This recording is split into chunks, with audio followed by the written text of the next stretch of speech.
So I just picked up the Arrow Blu-Ray releases of House and House 2, and today we're going to look at whether you should pick these up on Blu-ray or go down to your local Goodwill and pick up this duology on VHS. Now, of course, the first thing to look at, of course, is the profile, how it's going to look on your shelf, and I gotta say, the House VHS case just, stands out compared to all the other movies on the shelf. It's a dual tape set. There, of course, was a dual set for these that came out originally from Shout. It's now out of print and going for crazy dollars that no one's going to pay for it anymore.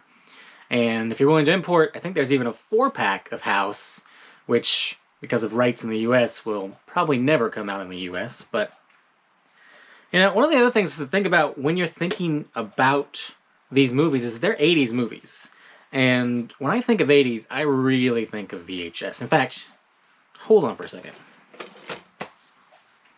Oh, that's better.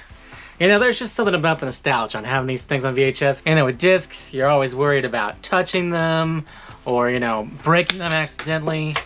But, VHS tapes, they're sturdy. They're built to last.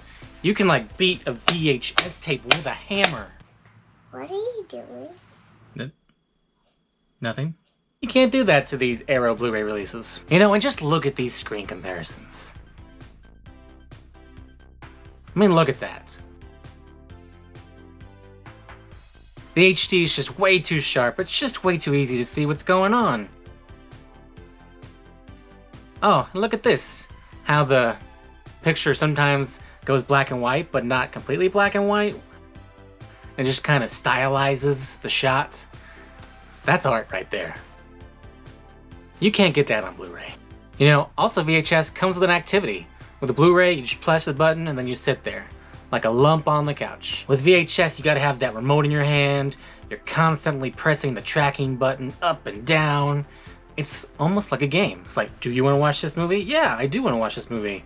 Yeah, but do you wanna see and hear it? Well, then you're gonna have to go back the other way. And of course, there's the ritual of the VHS. You get that nice, fun clunk of putting it into your VHS deck.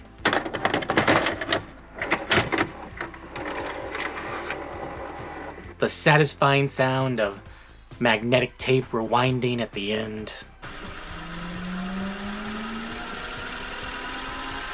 And, quite frankly, sometimes you can see the monsters too well in these new Blu-ray transfers. It's a little less fun when you can see the edge of the costumes.